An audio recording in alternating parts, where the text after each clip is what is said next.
What's up, you guys? Thank you so much for tuning in. Happy New Year. Welcome to all of you. For you that return, thank you for always watching. I didn't think I'd make a video this quickly because it's a busy time at work, and that's just the way it goes. But quick little reaction to the Tampa Bay game last night. And one of the most bizarre goals we've ever seen, I think, in the history of the NHL for me, because Jonathan Kovacevic, who returns to the Canadiens lineup, ends up scoring a goal where the Tampa Bay Lightning actually thought the whistle went, and the goalie actually left the net. Johansson left the net. The players just stopped playing, and the Canadiens realized that the play is still going, and Jonathan Kovacevic shoots the puck from his own end into an empty net for the Tampa Bay Lightning and goes up 2-0 at that point in the game for the Canadiens. And that was bizarre. That was odd. Even the now, I got to confess to you guys again, I couldn't watch the whole game. So, I feel like I cheapen these videos when I can't watch the whole thing. So I'll let you guys fill in the rest in the comments. That's why I appreciate you doing that for me here. But I still love to talk about every game if I can, even if it's just for a short little snippet here.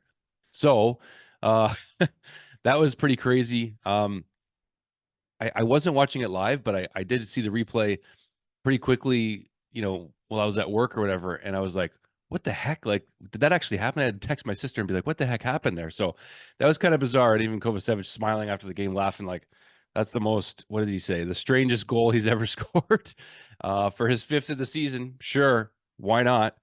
And not long before that, our boy again, Mr. Cole Caufield, scoring at 5-on-5 again, stripping the puck off of future potential Hall of Famer Steven Stamkos. Stamkos is far too lackadaisical on his own end and just tries to, chip a pass past Cole Caufield right in front of his own net. Cole intercepts. He goes 5-hole on Johansson and gets his 10th of the season. So it's kind of nice to see some positives in this game, despite the end result, not being in our favor again, obviously. And the Canadiens now, what are they, below 500 again, I believe. They are now one game below 500 at 15, 16, and 5. So that being said, if you want to talk about the wild card standings for a second here, because I think we just got to let go of this wild card conversation because the Canadiens aren't making the playoffs. I'm not getting anywhere close to my hopes up.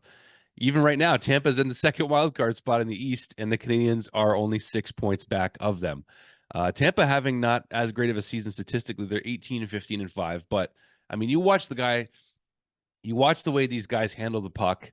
You saw the goals that they scored. All the plays that they made were skilled plays to me. Braden Point's goal.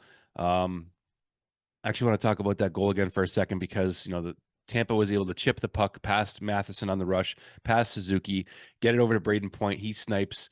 Like, that was such a momentum turner for the Tampa Bay Lightning, that goal right there, because, you just saw the energy go right through Tampa after that Braden Point goal. So it was the pass from Nicholas Paul, actually, who was a thorn in the Leafs side in the playoffs last year in 2022. But I mean, again, like, just the skill plays that Tampa makes, it doesn't take much for them to go bang, bang, bang, and it's in the net, right? So Austin Watson, though, I mean, his goal, and I forgot that he was even on the Tampa Bay Lightning, by the way. I don't know about you guys, but he just throws it towards the net. It's a bit of a flutterer. It flutters and bounces, and you think it's going to hit the Tampa forward on the way in, but it doesn't. It just bounces right past Sam Montembeault, a goal that he definitely wanted back. And you could just tell that he was ticked. And then the game was tied before the second period was over. That's the other thing, is I turned I log on to sportsnet.ca last night while I'm at work, and I see that Montreal's up 2-0, expecting to see them losing, frankly, if I'm going to be honest with you. And then I see them up 2-0. I'm like, shocked. And then not too long after, the game was tied. And then Calvin DeHaan gets his first as a Tampa Bay Lightning, as a member of the Tampa Bay Lightning. And then the goal from Nikita Kucherov, a guy who's already got 26 goals on the season. He's an absolute points machine. And if you watch what Kucherov does on this play, Victor Hedman, threads the needle to pass to him, but Kucherov actually enters the zone with the puck and then quietly wheels around the net.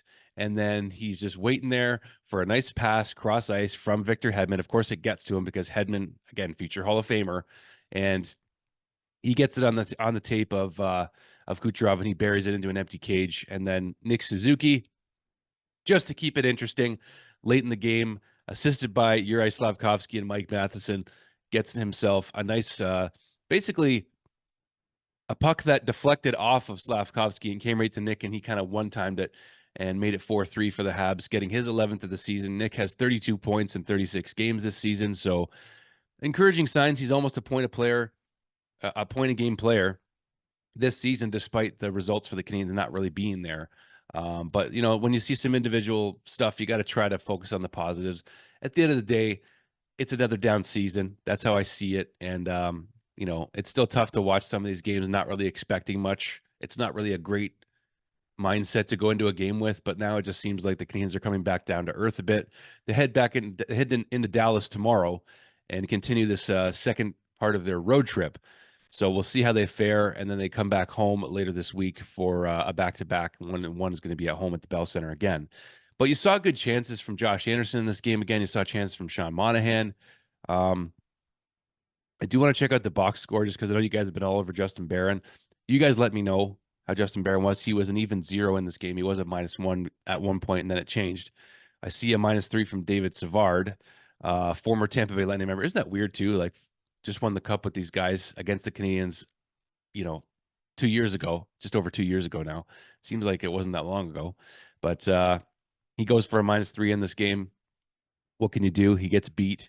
But let me know what you guys thought about certain individual players in this game. How was Armia? I saw Armia give a nice breakaway opportunity to Sean Monahan in this game. So I don't know. I mean, in terms of the power plays, Montreal went 0 for 1, Tampa went 0 for 3. Shots on goal, 30-20 for Montreal. They were in this game. They were in both games in Florida. So what more can you ask other than the fact that they needed a better result and they need to find a way to defend Tampa's just offensive juggernaut that they still are, to me. So that's all I got. Fill the comments down below with your thoughts on how certain players played. If you want any thoughts you want to share, just let them go. And Happy New Year to you guys. Just this quick little reaction from Deeksy here to start things off in 2024. So thank you for the support, guys. We'll see you in the next one. Appreciate it. Hit like and subscribe if you want to support the channel. We're pushing to 5K subscribers. We're less than 200 away from 5,000. So thank you so much if you're able to do that. Appreciate it. We'll see you guys on the next one. Thanks, guys.